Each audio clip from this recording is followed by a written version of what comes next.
This is part 2. You don't really need to have seen part 1 in order to watch this part, but you haven't already seen it, go check out. Links in description, pinned comments, and on the end slate. These are questions that you guys have sent us last week. So myself and Frankie are simply tackling the subjects. If you think, I don't like these subjects, why are you discussing this? Well, you should have sent us your subject and we discuss what you want to see us discuss. Right, Frankie, are you hungry for some more questions out of the digital mailbag? As some of the comments may suggest, I'm always hungry, Gio. Me too. Always hungry. It's me too. I've still got my box of Maltesers here from Father's Day, unopened, which is well, we're Tuesday now. It's 2 days. That's a record. Actually, they would have been demolished usually. It's only because took them up here and forgot to take them back down. That's why they remained unopened. Right. Nick says, if new owners came into the club tomorrow, what do you think the top 3 priorities should be? Oh, what A a little bit of lovely fun. What we're question. saying. Yeah, lovely question.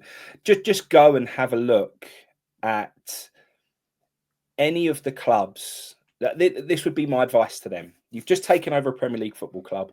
Let's say that it's probably not somebody who maybe have ever understood or been too involved in Premier League football before, because who's going to come and buy West Ham? It's going to likely be foreign investment, massive amounts of money, and they're probably not Premier League people or have been involved in Premier League football before. So they come in, they've spent all their money, and they want to get off to a good start and get the backing of all the fans, and won't be too difficult, will it? Because we'll all be very excited that the day has finally come, that it's in different hands. So they get off to an easy start. But what will be important is that they go and look at any of those clubs whose fans were pretty much saying similar things to what we are now. We lost our club died, all of these things. And now all of a sudden, like a phoenix, they're back.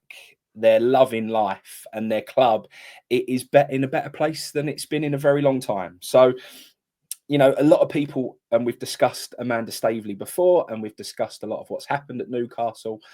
I really do feel that how they came in and just instantly put people in place to communicate with the fan base and really understand what they want from a match day experience. What do they want happening outside the stadium, inside the stadium? What music do they want played? What flags do they want waved?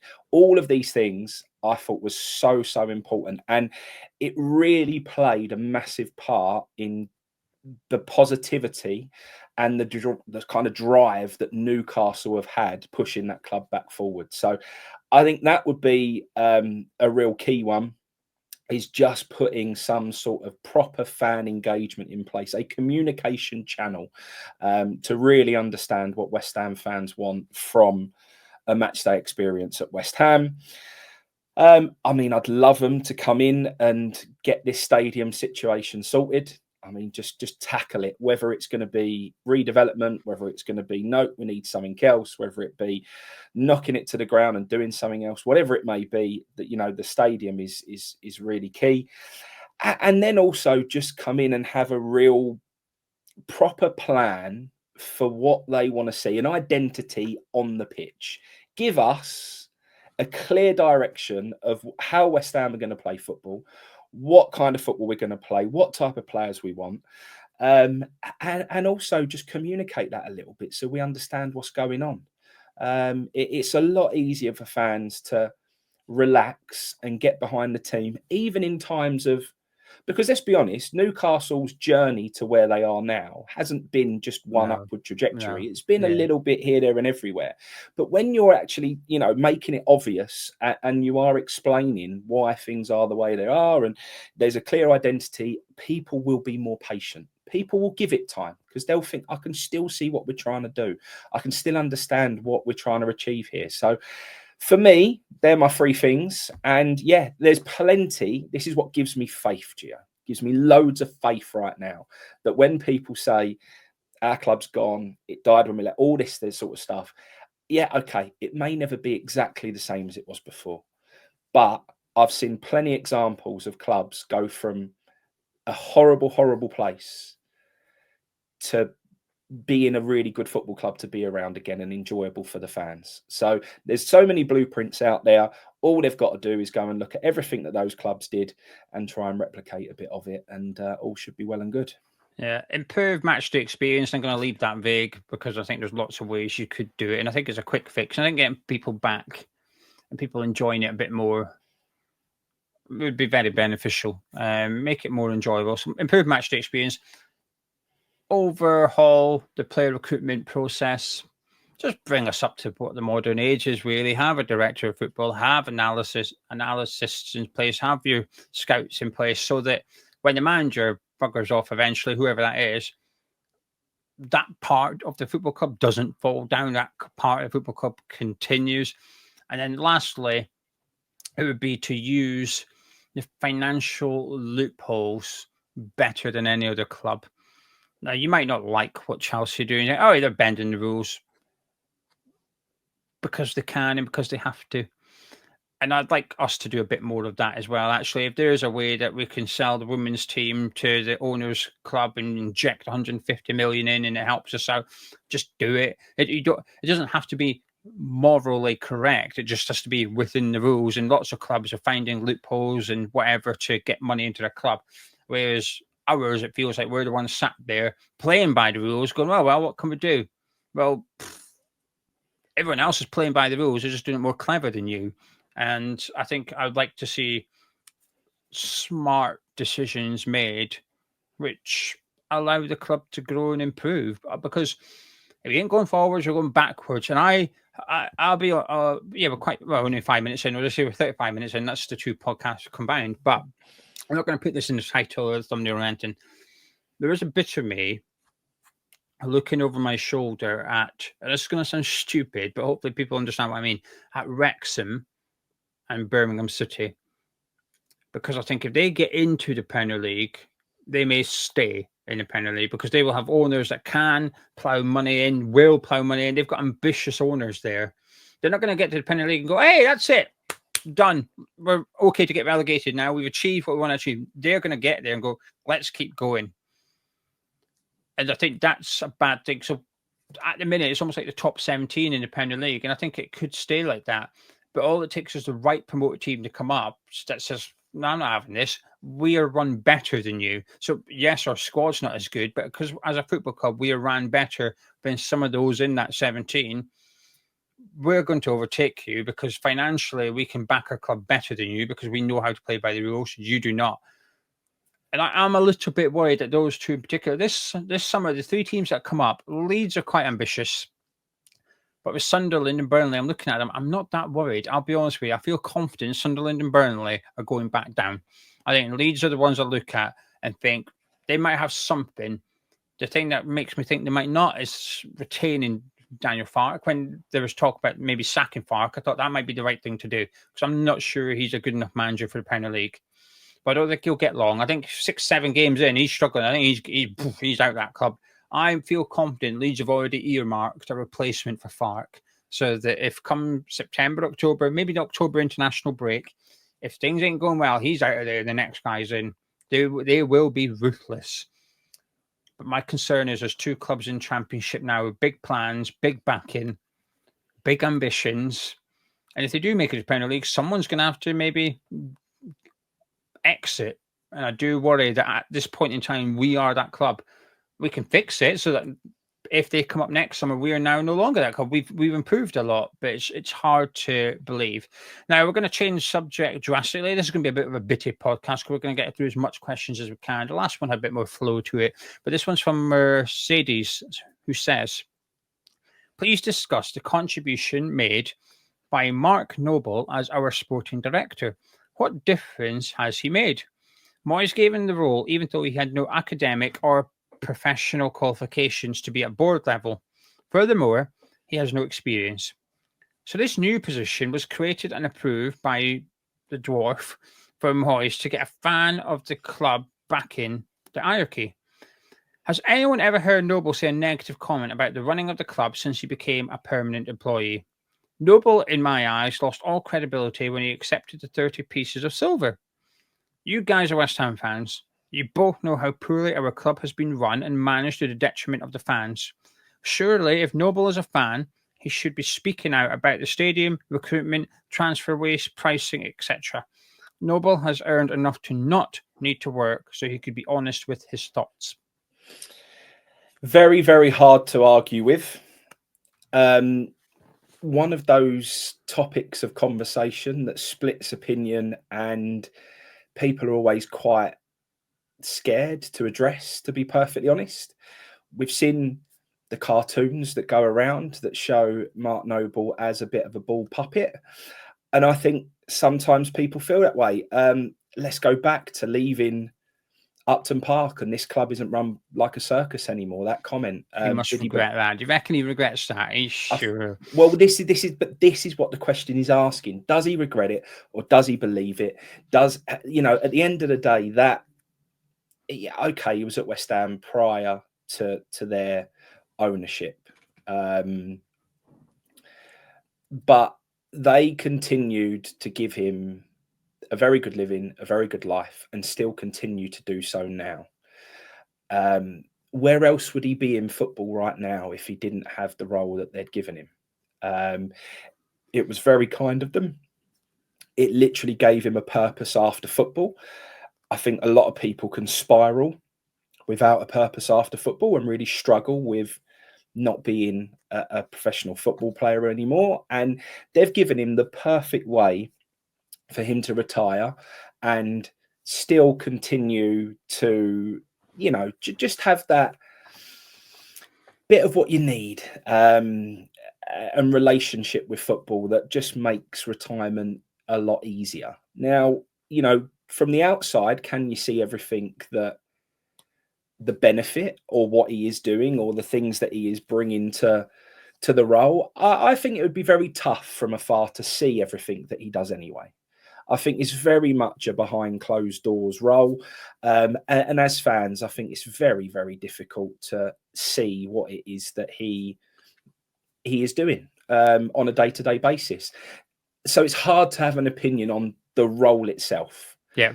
Because it might be that he is in there and there might have been loads of situations last season that things could have been even worse than they were had he not been around. Yeah. He might have literally, when all those players were sort of missing from the squads and things were happening, he may have been a real reason why things didn't completely become a disaster. I mean, it was very close, but he could have been a reason why. Look, I think a lot of maybe, and again, this is only me just picking up small snippets from the outside. It seems like the youth players seem a bit more settled. Well, don't forget, we had one situation where a lot of what our best youth players at the time, they were exiting the door. All of a sudden we were seeing, like, every window, what we regarded as one of our best prospects, one of our best youth players, were going and signing for Sunderland or whatever. They were leaving. Not really happening as much anymore. Although my man has left in this window, who I backed. Where did he go? Was it Colchester? Where is it? He's gone. Oh, no, it wasn't Colchester. It was something like Northampton. Yeah, that's it. Kevin Nolan, Northampton. Yeah, yes. You're right. Yeah, so I've already earmarked to go down and watch the Northampton games next season. Northampton, Mansfield, because I've got a friend who's a Mansfield Town fan, so we're going to go to that game. So, yeah, it doesn't seem like we've got players exiting the door anymore, so that is a positive benefit. But I think it's very, very hard to argue against the fact that he is somebody who is on the side of David Sullivan. And that's why he isn't coming out, and he won't come out and say negative things, and he won't speak his true mind. I think he really is side by side and has been for a long time.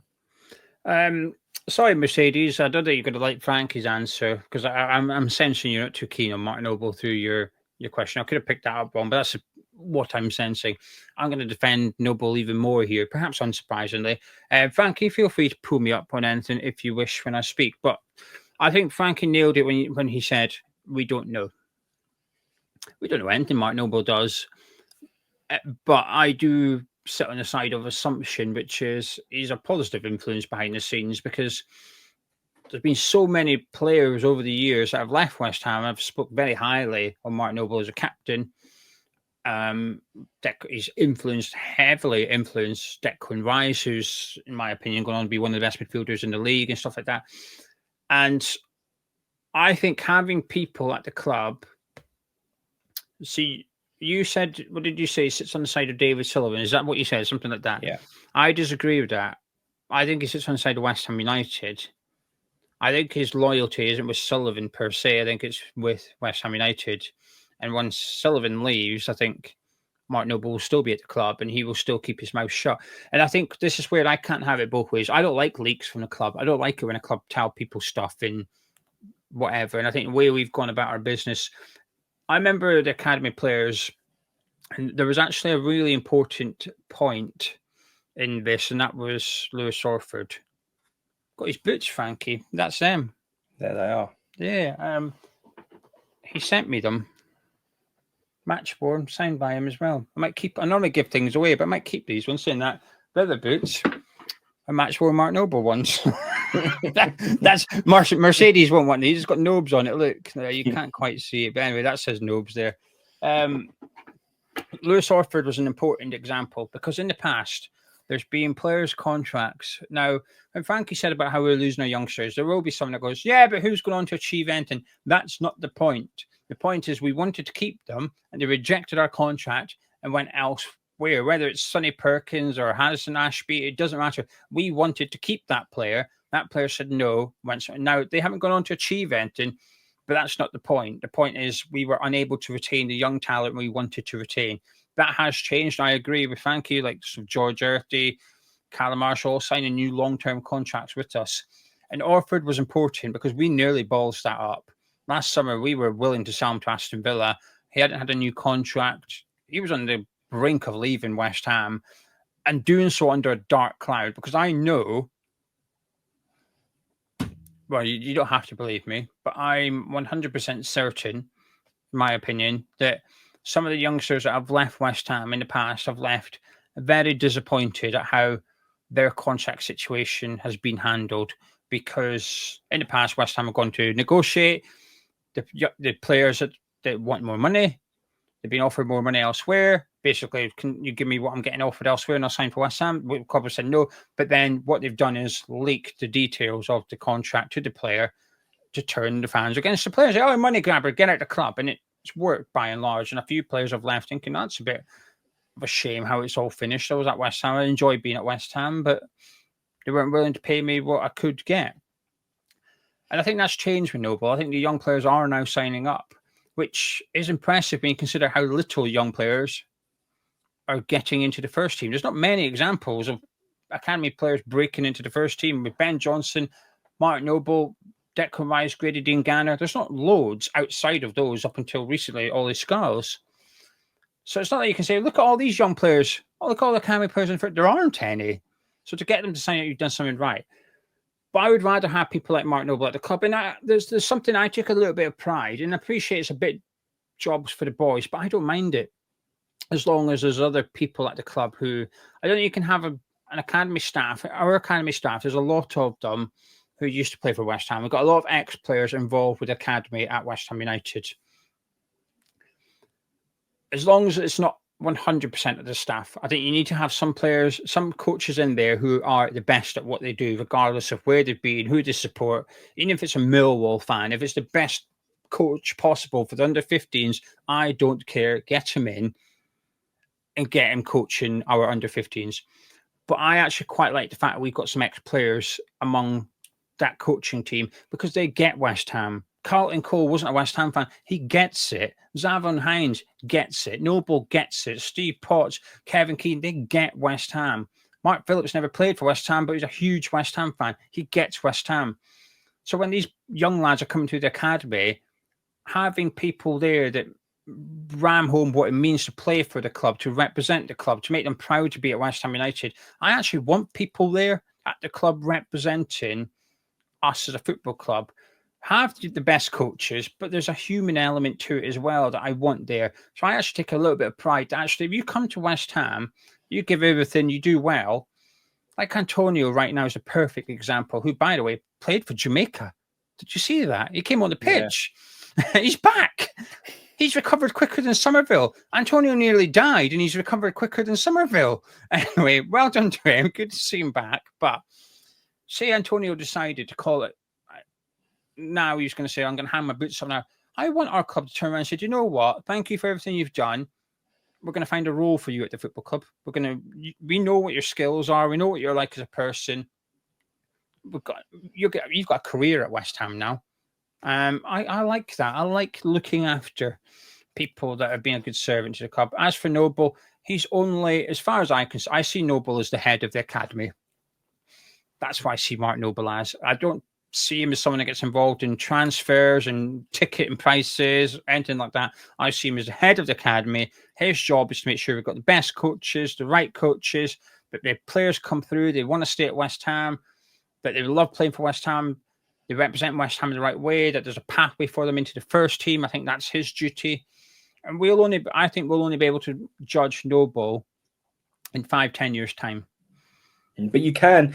We said you can't see a lot. If you see him as the head of the academy, there's quite a few clips out there, YouTube, TikTok, of him talking to the young players and actually explaining that when you turn up to training and you put that West Ham shirt on, you come in and you give absolutely everything when you're wearing that shirt. And he is instilling that. So while we may not see this bigger picture that everyone thinks it is, I think you've absolutely summarized it perfectly. And his main role is what we see him doing, which is communicating and setting the tone and setting the standard for the youth players at West Ham. And there is evidence that he's actually doing a very good job doing that.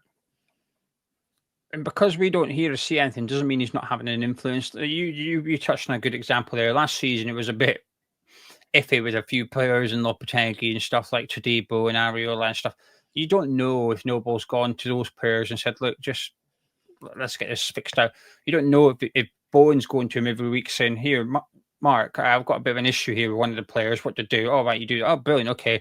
Because I'd imagine Noble's the type of person that will never undermine what was Declan Rice and now Jared Bowen. I imagine he's there for advice and he's there to help, but he won't undermine them because they're the captain now. But I bet you he's the best person you could go to for advice at the football club, regardless of who you are. Even if you worked in the ticket office and you had a problem, I'd imagine you could go to him, knock on the door and say, you might say, piss off, go to HR.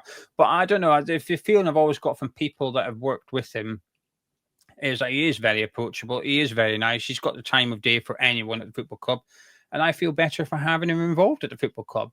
I'd much rather have someone there than not have him there, because was this video we've spoken about how the club is potentially died in people's eyes and stuff like that. Well, actually, if we start removing ex-players from the non-playing side, I think that's a bit more of our identity gone. I don't think we've got loads of it left, but I think what we do have left, we need to bloody cling to it. So having someone that gets West Ham there, I think, is a good thing. And just because he doesn't publicly speak out, because he can't, that's his employers at the end of the day. He can't speak out publicly. Doesn't mean he's not doing it privately. And I hope he is. I don't know. I just hope he is. That if he does have an issue with something, he does raise it. I hope that when the concession stuff came out, he was going to Karen Brady saying, look, this ain't right. Can you reverse this? He can't come out publicly and go, that's shocking, blah, blah, blah, because his job becomes untenable. How does he go to work the next day when he's just called out his employer? He's getting sacked. Just because we don't see an influence doesn't mean he's not having one. And I think in 5-10 years' time, we'll be able to judge Mark Noble, which is George Earthy in the first team at West Ham? Is Potts? Is Orford? Are they in the first team at West Ham? Are we selling academy players and generating a profit for the academy? Are we looking at the 20-year-olds who are not good enough, saying, right, you're good enough for the championship, let's get you sold to a championship club, get $1 million, $2 million in for you, because that works wonders. That pays for the academy. We've been told the academy costs $8 million a year to run. So can we sell players that aren't going to make it West Ham to the tune of $8 million so the academy becomes self-sufficient? Can we then start bringing in, we went and identified Daniel Cummings and Josh Landers from Scotland and brought them to. Can we do more of that? Can we go start poaching 15, 16-year-olds, take them to West Ham a couple of years, and then they're ready for the first team? Can we start doing that? Because we haven't done it. Louis Ziao, that's a name I've always struggled to say. Louis Ziao. Is that how you say his name? The Brazilian about Louis Ziao. He's spoken about, you probably wouldn't have seen. Have you seen this? It's only just come out today. He's spoken about how he was at West Ham. I'll find it very quickly. This is me just buying time. But while you're waiting for me to do this, if you could drop a like on the video, subscribe if you're new to the Hammers Chat Forum channel. And I've got the quote here now. That was good buying time. So again, this is just a clip on social media, but everybody's putting out there. He's done an interview with someone, and he said, Liu Ziyao said, "My first 6 months would be adapting. I would stay on the under-21s and participate in training sessions with the main team. Then I would go straight into the main team. But the coach had difficulty working with young players, and I stayed on the under-21 team." Now, obviously, he's referencing David Moyes at this point. But my point is, I don't mind bringing players like that. And truth be told, whenever I've seen him play, I don't think he was good enough. I've seen him play a lot. I saw him play a lot against Ebbsfleet and that level, and he didn't stand out. So you can have a dig at Moyes all he wants, but actually, he's not one player I ever looked at and thought, why is he not getting it? I understood why he wasn't getting a chance at West Ham. So he might have been told, come to West Ham, then you're in the first team in 6 months' time. Unfortunately, well, do you know what? Maybe you were good enough, you would have been. But whenever I seen him play, he looked quite clumsy. He looked all right on the ball at times, but out of possession, I thought he looked quite clumsy. I don't think he looked good enough at that level, at under-21s level. I thought he struggled with. Never mind the step up. So I don't have much sympathy. My point is, I don't mind bringing players like that in, but could we have sold Liu Ziyao quicker? Because at one point it was like he was getting on a bit. It was, for like an academy player, it's like you're now in the way. I remember someone had a complaint. I won't say who, but I was speaking to someone about a player at the academy, and they had a bit of an issue with something Moyes did, and that was he used to drop Ben Johnson and Connor Commentary down to the under-21s and say play them. And it was to get the minutes to keep their fitness up, but the repercussions was that the players in the under-21s then had to come out the under-21s team and sit on the bench because Ben Johnson and Connor Commentary were playing instead. And the thought process from many involved in the 21s was, what's the point? They don't have a future at West Ham. Connor Commentary won't get game in the first team under David Moyes. Ben Johnson won't be here long term. So why are they here when the 17, 18-year-olds who could have a career at West Ham, we're now missing out? Our development's been hindered because of those players. And I just think we've got to be a bit more ruthless sometimes and say, look, you're not going to make it. And try and sell them for whatever money we can get in, and that adds up. And that's how I'm going to judge Mark Noble long term. Are we doing that? Are we selling players? Are there players from the academy in the first team? But it's a very long term thing. I don't think you can expect someone to try and overhaul the academy, and a year later there's players from the academy in the first team. It's a long process. The people that you've seen clips with Noble with, it was like 14-year-olds, weren't it? Yeah. That was a year or two ago. So now they're still 5 years away from playing first team football at West Ham. That's the timeline we're dealing with here. So that people Noble was having conversations with, at that point, they were 7-8 years away from playing first team football at the club. It's a very long process. So I'm very patient, but it's not to say that in 5 years the academy is crap. I won't say, well, what's he actually doing? I'm just a long way away from. I think we've got a lot bigger problems at West Ham United than what Mark Noble is possibly doing or not doing. Frankie, this is the floor for you. Anything you'd like to discuss before we disappear? No, not really. Like I said, I'm enjoying a bit of a break from things. It's been nice. I love how much I love West Ham. It's the only thing I enjoy doing. Little bit of news, Gio. I did get the boy a season ticket. So the boy is in. Okay, just so by chance. What happened? This is what happened. This is how it all come around. So my friend who renewed his season ticket early messaged me and said, the seat next to our season tickets is available. I've just been on the map and season ticket, whatever, purchasing, and I've seen that the seat next to us is available. Go and grab it really quickly.